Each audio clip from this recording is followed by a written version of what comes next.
जो कंडीशन होती है ऐसी इमरजेंसी लैंडिंग की और अभी जो ये अभ्यास किया गया है, मैं चाहती हूँ इसके बारे में एक बार आप फिर से बताएं, इसकी जो टेक्निकलिटीज हैं उन्हें समझाएं। देखिए, कोई भी एयरबेस जो होता है वो एक डेजिग्नेटेड टारगेट होता है, यानी हर एयरबेस के बारे में दुश्मन को पता होता है, उसके कोऑर्डिनेट्स पता होते हैं, उसकी कैपेबिलिटीज़ पता होती हैं, वहाँ पर कौन से एयरक्राफ्ट हैं इनके बारे में भी अक्सर एक हल्का सा अंदाज़ा रहता है। इसलिए हमेशा एयरबेसेस दुश्मन का पहला जो अटैक आता है दुश्मन का, वो एयरबेसेस के ऊपर आता है। कोई भी लड़ाई जब शुरू होती है आज के तारीख में, पुराने ज़माने में ये रोल आर्टिलरी या तोपखाना अदा करता था कि लड़ाई से पहले, मतलब लड़ाई की शुरुआत में तोपखाना सॉफ्टनिंग ऑफ द टारगेट कहलाता है, यानी दुश्मन को कमज़ोर करने के लिए उस पर लगातार बमबारी। अब वो एयरफोर्स करती है। 1971 की लड़ाई में 3 दिसंबर को सबसे पहले पाकिस्तान ने भारत के एयरबेसेस पर हमला किया था। कश्मीर में अवंतीपुरा से लेकर पूरे पंजाब के, राजस्थान के जहाँ पर मैं खड़ा हूँ उससे बहुत करीब उत्तरलाई है, नाल है, जैसलमेर है, जोधपुर है, बाड़मेर है, इन सारे एयरबेसेस पर हमले किए थे। ऐसी स्थिति में अगर रनवे क्षतिग्रस्त हो गया तो फिर एयर ऑपरेशंस रुक जाएंगे। इसलिए हमेशा दूसरी जगहों, एक वैकल्पिक जगहों की व्यवस्था रहती है कि जहां से एयर ऑपरेशंस को जारी रखा जा सके। यही इनका सबसे बड़ा सामरिक महत्व होता है। भारतमाला भर में बनाए जा रहे हैं, बहुत अच्छे राजमार्ग बनाए जा रहे हैं और उनमें लगभग 12 ऐसी जगहें हैं जिनको चिन्हित किया जा रहा है एक के बाद एक। जाहिर है कि वो सारी की सारी जांची परखी हुई जगह हैं जो रणनीतिक रूप से स्ट्रैटेजिकली बड़ी महत्वपूर्ण है और उन जगहों पर इस तरह से इमरजेंसी लैंडिंग फील्ड्स तैयार किए जा रहे हैं। ये जगह जहाँ मैं खड़ा हूँ, ये गांधव बाखासर स्ट्रेच कहलाता है इस हाईवे का।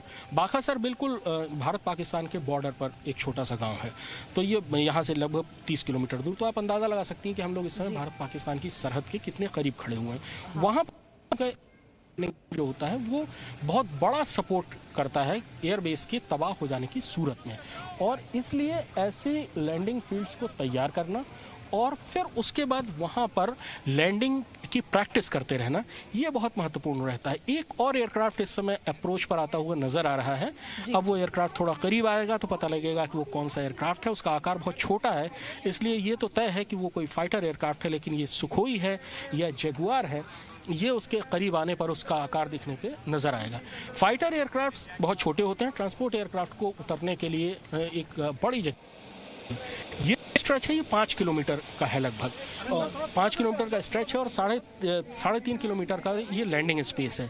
तो यहाँ पर ट्रांसपोर्ट एयरक्राफ्ट भी उतारे जा सकते हैं और यहाँ पर फाइटर जेट्स भी उतारे जा सकते हैं। फाइटर जेट्स हमेशा हमला करने की सबसे पहली चीज़ होती हैं और ये ट्रांसपोर्ट एयरक्राफ्ट के ज़रिए अपनी जो सेनाएं हैं उनको सपोर्ट किया जाता है, अपनी सेनाओं को सप्लाई पहुंचाई जाती है, उनको जाते हैं और उनको लड़ाई के लिए तैयार किया जाता है।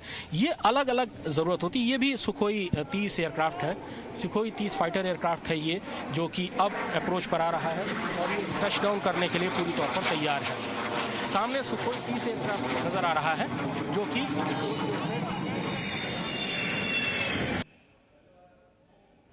हथियार भी नज़र आ रहे हैं, यानी ये लड़ाई के लिए, हमले के लिए बिल्कुल तैयार है। इसने अपना जो ड्रैग पैराशूट है वो खोल दिया है।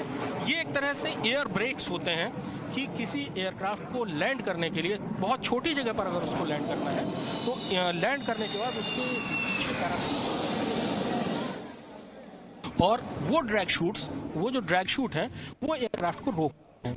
तो सुखोई इस समय लैंड कर चुका है, उसके ड्रैग शूट्स खुल चुके हैं। हमसे तकरीबन 1000 मीटर की दूरी पर वो होगा और उसने प्रॉपर लैंडिंग की। इससे पहले जो सुखोई 30 एयरक्राफ्ट था उसने टच डाउन किया था, यानी उसने सिर्फ छुआ था और उसके बाद वो टेक ऑफ कर गया था। लेकिन इस सुखोई एयरक्राफ्ट ने अभी आपके सामने लैंडिंग की और प्रॉपर अपनी जगह पर रुका, ड्रैग पैराशूट्स खोले और उसके बाद वो रुका।